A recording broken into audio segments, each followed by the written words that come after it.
Hey guys, it's Epic Underworlds, and in this video I'm going to be doing an overview of our new community PCG called Unending, the paper computer game.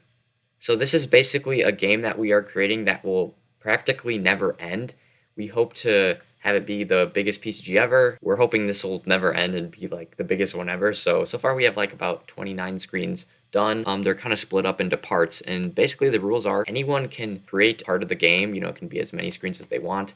Then we play it in the Discord server, and then the person makes the next part. And this is super fun and super engaging. We have multiple creators all adding on to it, and it's really good for expanding lore. Started with just this little dude named Earl the Urchin, which is a card from Havelstrund's TCG Card Clash. A lot of his characters have been showing up, and now he has a whole history and a ton of cool adventures. So yeah, let's get right into the game. So it started off as just an idea. I was streaming, and then I just kind of quickly drew the first screen. Right here, that is Earl the Urchin, and right there, that is Carl the Snarl. He's another type of urchin that would later become very important, and Earl basically saved him, then just basically fought some guys. You were trapped in some bubbles, and we don't even know why that happened, but you went through a portal, and all that is gone. Then Havelskron's kind of added on. You go through the portal, and you end up in the Guy Police Department. So guys are kind of a race of just footmen that follow whoever hires them. Yeah, that's their name, and they're pretty deadly.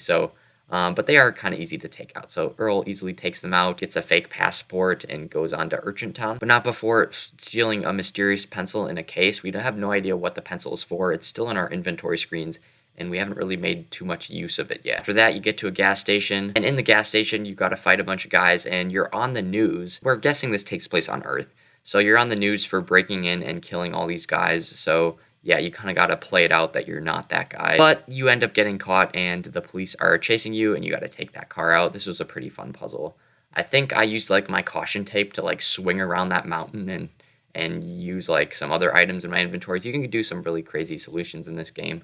So that was really fun. Then King Froggy jumped on part 3 gallons of oil. This uses another one of Havel's characters, Oil Drummy, and we go to his factory. So you start fighting this character named Oil Drummy because his fumes start to mess with you. You didn't actually do this in the timeline, but you think you're doing it. You think you're fighting him because these weird fumes are messing with you. Then you wake up and realize that you didn't, and you go in the emergency exit, but not before saving Oil Drummy from having the building collapse because you accidentally shot the oil tub and started the building on fire. So you do have some sympathy for him and end up saving him. Basically, we just have each playthrough, whoever beats the game first, that playthrough is canon. And sometimes we have add-ons where you have save game tokens, so there is a possibility that you don't beat the game, you run out of save games. Anyways, you save Oil Drummy and you go in through the next door. And that's where I continued it off. We go into the second building. There was 2 factories. The first one burned down, and there's a bunch of skibbity elves. These are, again, characters created by Havelskron's for Card Clash TCG. That's a huge theme, All these characters are pretty much from his game. So that's a giant tie-in between TCGs and PCGs. This puzzle was basically, there are some cookies in here. You basically had to lockpick the pick with this skibbity elf. He has a giant nose. That's a weird puzzle. And then throw the cookies down this chimney so all the other skibbity elves would get distracted. Then you could go down the ladder. Don't ask me why I put this skibbity watermark here. I don't know. It was just kind of funny. But there's a line of guys. You basically just have to roll over them. That's a really simple puzzle. Then you see Rick Grimes. And this Rick Grimes from The Walking Dead is different. His enemy is Glenn, and his best friend is Negan. So that's kind of a weird crossover there. So he's actually going to basically attack you there. It's hard to work with them. Then there's Lucille, that Negan's bat down there. So you can add that to your inventory, and it works kind of like a Thor hammer. Once you're down the ladder, Havel made the next part of the game. I didn't play this part. I think it was just Froggy and Havel who played this. But Rick Grimes is back, and you basically just have to fight more guys. We still don't have a base setting of where this game takes place, but I'm guessing it was on Earth. Then you go through kind of event system. There's Oil Drummy and Urchin there. There's Boomerang Boy, who gave us a mysterious key that we still have. Then you go into this event system. Then the book series PCG kind of made this part, it isn't too canon to the storyline because this isn't Earl the Urchin, obviously. Apparently it's an alternate version. Then I did Unending, Season 1, Reincarnation. So this is the next part of the game. I should also mention that, Carl the Snarl, I don't exactly remember how, but he did end up turning into a bowl of soup, and he was still sentient, like he was still alive. But yeah, he could basically pour out infinite soup. So now Earl is traveling to Gondo because the Gondo wizard can basically help turn Carl back into his normal form. You go on Gondo and have to get past this kind of weird puzzle. There's a crocodile here that you got to get past. And then there's the Gondo's wizard's hut. He's kind of living in this secluded place. Now we know when this game takes place, because this is before the Gondo wizard founded his company. So he's still back in his magical ways. And you go inside, and he basically gives you a curse in return to save Carl. So you now have a weird curse that you don't know what it does. But yeah, we will find out that later on. And now we have the screen where Carl turns back into Carl, which is nice to see. Then, this is the next part I made by me. This is part 6, the Wastelands of Ico. So the Gonda Wizard gave you a ship since you were so cooperative, and he felt bad. So now you're going to explore the rest of space. And Carl starts to talk about starting an Urchant Order, which that'll come into play later. And he wants to start a giant, basically, sector of the PCG universe, which is just controlled by all urchins. And we'll get back to that later on in the series. So we do have plans for that, so get hyped for that.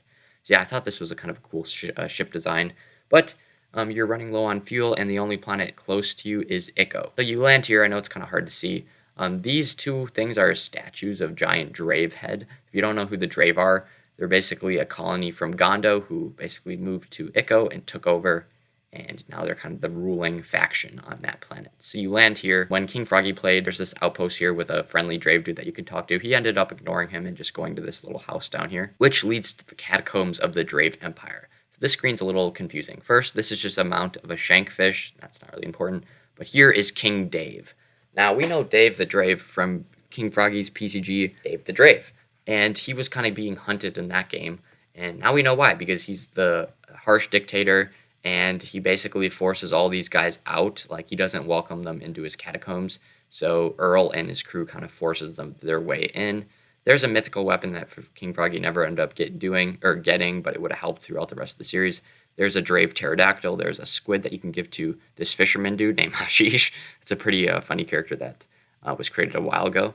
And in return, he will give you safe passage out of this place. But when King Froggy played, he kind of messed up with Drave and was thrown into this prison with the last 2 remaining Pertators, which are another race on the planet Ico, who used to be the ruling family. But ever since Drave invaded, since the colony was starved, and these are the last 2 Pertators left, which is really sad. Right here is just a mini Drave that's actually super powerful. You'll need him later on. Because once you get out of that catacomb, there's Frozen Spike Serpent from my card game. And you basically got to throw Mini Drave at him, who's actually super powerful, and he will take over. In this game, we also learned about what the curse was. It basically allows you to turn into Venom if you spend a save game token. So yeah. The thing is, when King Froggy played this, he basically kind of ignored a lot of the stuff on this screen and just went straight to fighting Frozen Spike Serpent. With 1 save game token left, he ended up killing the Spike. First, he used his bat, Lucille, his bat to damage Spike Serpent. And then, like, while he was weak, he was about to kill Earl, and then Earl launches Carl, his best friend, into the jaws of Frozen Spike Serpent. Yeah, his spikes on the Urchant of Carl end up killing Frozen Spike Serpent, but how could Earl just, like, sacrifice his best friend like that? So I have a feeling we're going to get a revenge story in there soon. But yeah, that was as far as we got to in this series. If any of you are watching and you want to continue on this story, feel free to. We have a wiki article where you can read all the lore. It's not too up to date, but, you know, all the screens are here. And if you do want to end up playing the whole thing, you know, this game is kind of technically meant to played once, but if you want to go back and play any part of it, you can. So yeah, thank you guys for watching, and I'll see you in the next PCG overview.